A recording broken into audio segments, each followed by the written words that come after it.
बाबा, मैं क्या करूं? मैं बहुत परेशान हूं।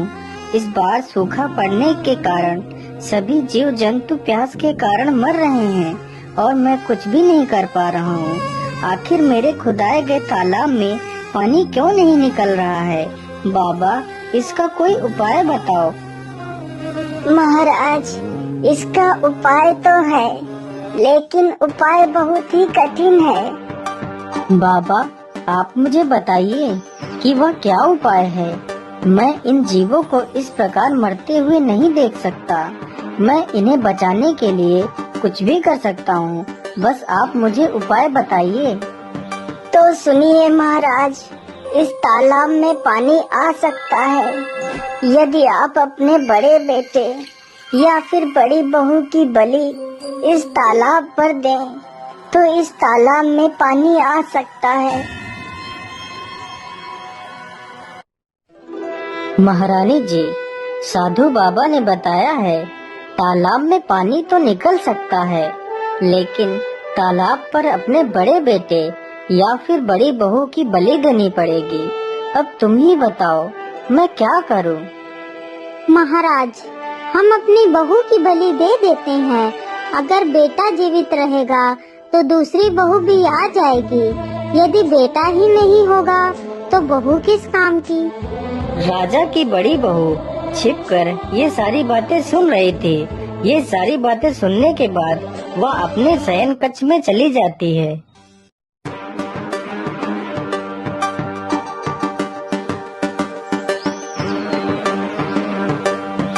अरे रूपमती, आज तुम इतना उदास क्यों हो? क्या बात है? वैसे तो तुम मेरे आते ही खुशी से झूम उठती थी, लेकिन आज तुम इतना गुमसुम क्यों हो? क्या बताऊं स्वामी, दुखी इसलिए हूँ कि हमारा तुम्हारा साथ बस यही तक था। क्या मतलब? मैं कुछ समझा नहीं। तुम कहना क्या चाहती हो? स्वामी, पिताश्री ने जो तालाब खुदवाया है उसमें पानी नहीं निकल रहा है, तो साधु बाबा ने मेरी बलि चढ़ाने को कहा है, जिससे तालाब में पानी आ जाएगा और सुबह ही मेरी बलि चढ़ाई जाएगी। इसीलिए मैं दुखी हूँ। अरे रूपमती, तो इसमें इतना दुखी होने की क्या आवश्यकता है? तुम आराम से खाना खाओ। हम लोग आज रात में ही यहाँ से भाग जाएंगे। आधी रात होते ही वह दोनों चुपचाप वहाँ से निकल जाते हैं।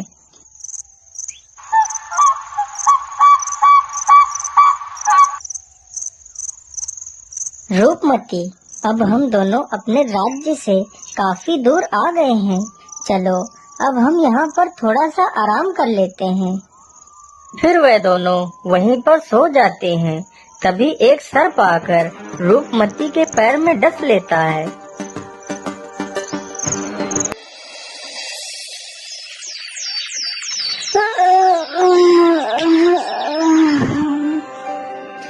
बहुत अच्छी नींद आई।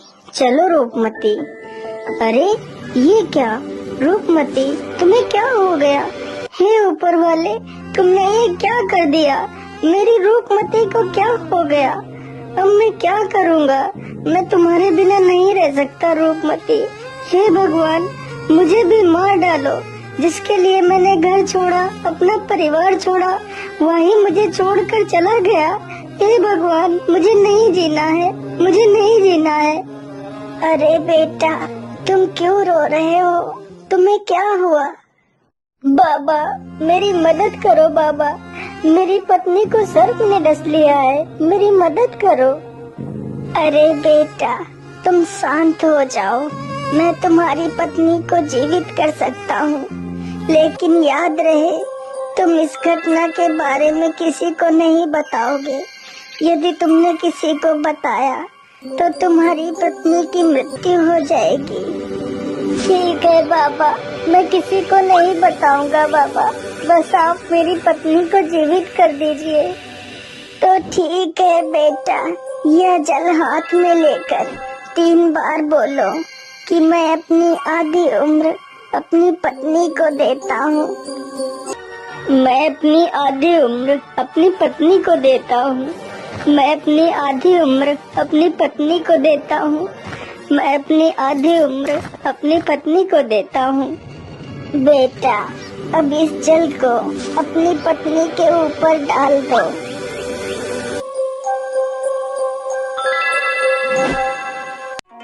अरे कितना समय हो गया और मैं सोती ही रही और आपने मुझे जगाया तक नहीं। इतनी देर में तो हम बहुत दूर निकल जाते। कोई बात नहीं रूपमती, चलो अब चलते हैं।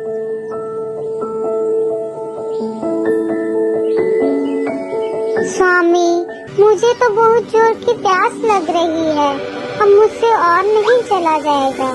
अच्छा सुनो, वहाँ पर देखो, वहाँ पर कोई झोपड़ी नजर आ रही है।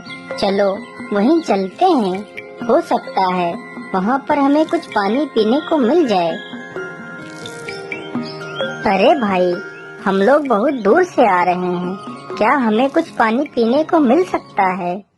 हाँ हाँ भैया, क्यों नहीं, कुआं वहाँ पर है, चले जाओ और पानी निकाल कर पी लो। रूपमती, तुम यहीं पर रुको, मैं अभी पानी लेकर आता हूँ।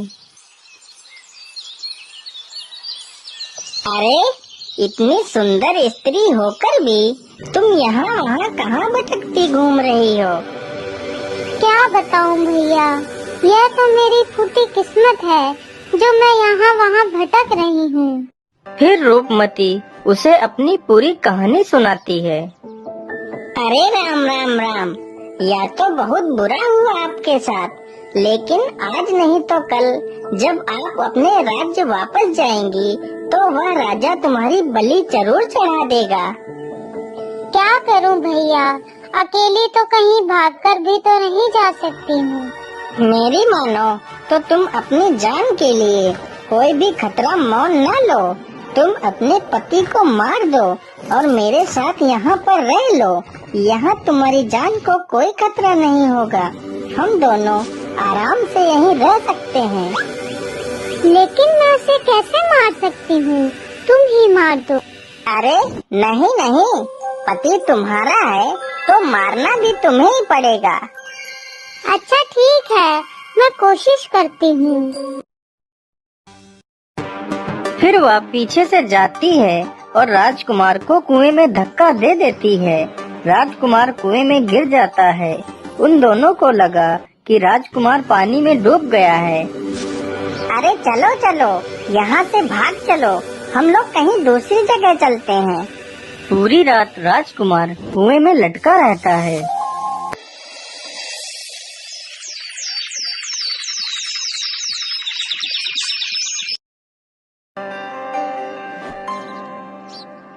अरे हरिया, मैं पानी लेने जा रहा हूँ, तब तक तू मेरी भेड़ों को चराना।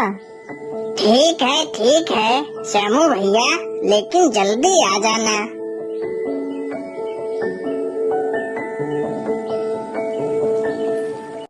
श्यामू जैसे ही अपना घड़ा कुएं में लटकाता है, तभी राजकुमार रस्सी को पकड़ लेता है।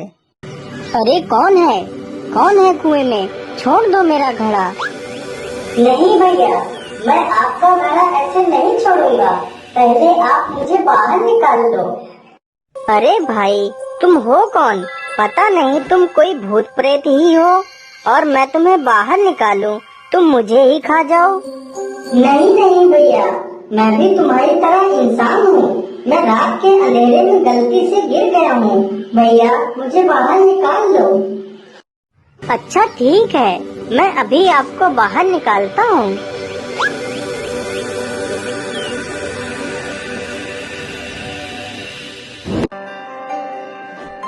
अरे भाई, परदेसी हूँ, काम की तलाश में इधर उधर भटक रहा था, तभी गलती से कुएं में गिर गया। लेकिन भैया, आपका बहुत बहुत धन्यवाद। अच्छा भाई, तो आपको काम चाहिए, तो चलो मेरे साथ, मैं आपको काम दिलवाता हूँ।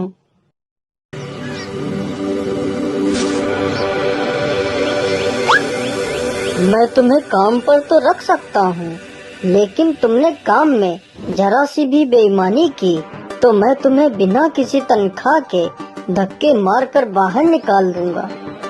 मुझे मंजूर है सेठ जी, मैं पूरी ईमानदारी से अपना काम करूँगा। उधर रूपमती को जब कोई काम नहीं मिला तो वह एक नाचने वाली चंद्रप्रभा के नाम से मशहूर नर्तकी बन गई। राजकुमार पूरी ईमानदारी के साथ अपना काम करने लगता है। इसी प्रकार कुछ दिन बीत जाते हैं। सेठ जी, राजा के घर में पुत्र ने जन्म लिया है, इसलिए राजा जी ने मशहूर नर्तकी चंद्रप्रभा को नाचने के लिए बुलाया है। इसलिए राजा ने आपको आमंत्रित किया है। अरे सेठानी जी, आज मेरे लिए खाना मत बनाना। मैं राजा के घर से दावत खाकर आऊंगा। वहाँ पर आज मशहूर नर्तकी चंद्रप्रभा आएगी। मालिक, अगर आप बुरा न मानो तो मैं भी आपके साथ चलना चाहता हूँ। अरे नहीं नहीं, तुम नौकर चाकर आदमी वहाँ कहाँ जाओगे? राजा के घर में बड़े बड़े राजा महाराजा आएंगे, तुम उनके बीच कैसे बैठ पाओगे? अरे नहीं, ये नहीं हो सकता। अरे सेठ जी, अगर ये जाना चाहता है तो इसे क्यों रोक रहे हैं? ये भी तो हमारे बेटे जैसा है। अगर कोई पूछे तो उसे बता देना कि ये मेरा बेटा है। अच्छा, ठीक है सेठानी जी, जैसी तुम्हारी इच्छा। चलो बेटा, तुम भी चलो। चंद्रप्रभा जैसे ही नाचने के लिए आती है तो राजकुमार उसे देखते ही पहचान लेता है और चंद्रप्रभा भी उसे पहचान लेती है। महाराज, मैं यहाँ पर नृत्य नहीं कर सकती हूँ, मैं जा रही हूँ यहाँ से। लेकिन चंद्रप्रभा, तुम यहाँ पर नृत्य क्यों नहीं कर सकती? महाराज, यहाँ पर एक चोर है जिसने मेरे गहने चुराए थे। पहले आप उस चोर को सजा दो, फिर मैं नृत्य करूँगी। अरे चंद्रप्रभा, किसने तुम्हारे गहने चुराए हैं? बताओ मुझे, मैं उसे अभी फांसी पर चढ़ा देता हूँ। महाराज, ये है मेरा चोर जिसने मेरे गहने चुराए थे। सैनिकों, इसे ले जाओ और फांसी लगा दो। महाराज, मैंने इसकी चोरी नहीं की है। यह औरत झूठ बोल रही है, जबकि मैंने ही इसे बहुत कुछ दिया है। तूने मुझे क्या दिया है? चल निकल जा यहाँ से। चला जाऊंगा, उससे पहले मैंने तुझे जो भी दिया है वह मेरा वापस कर दे। मैं यहाँ से चला जाऊंगा। हाँ ठीक है, तूने मुझे जो भी दिया है वह मैं वापस करती हूँ। नहीं, ऐसे नहीं। अपने हाथ में जल लो और 3 बार बोलो कि तुमने मुझे जो भी दिया है वह मैं तुम्हारा वापस करती हूँ। तूने मुझे जो भी दिया है वह सब मैं तुझे वापस करती हूँ। तूने मुझे जो भी दिया है वह सब मैं तुझे वापस करती हूँ। तूने मुझे जो भी दिया है वह सब मैं तुझे वापस करती हूँ। अरे दुष्ट, तूने यह क्या कर दिया? तूने इस नर्तकी की जान ले ली। तू तो चोर होने के साथ साथ एक तांत्रिक भी है। नहीं महाराज, मैं कोई चोर नहीं और ना ही मैं कोई तांत्रिक हूँ। मैं बल्लभगढ़ का राजकुमार इंद्रसेन हूँ और यह कोई नर्तकी नहीं बल्कि मेरी पत्नी है। फिर राजकुमार सभी को अपनी दुख भरी कहानी सुनाता है। महाराज, मैंने इसे अपनी आधी उम्र दी थी। जैसे ही इसने मेरा दिया हुआ मुझे वापस कर दिया तो इसकी मृत्यु हो गई। ये सारी बातें सुनकर राजा हैरान रह जाता है। राजकुमार, हमें क्षमा कर दीजिए, हमें नहीं पता था कि आप इतने महान राजा के पुत्र हैं। फिर राजा अपनी बड़ी पुत्री प्रेमलता का विवाह उस राजकुमार के साथ कर देता है।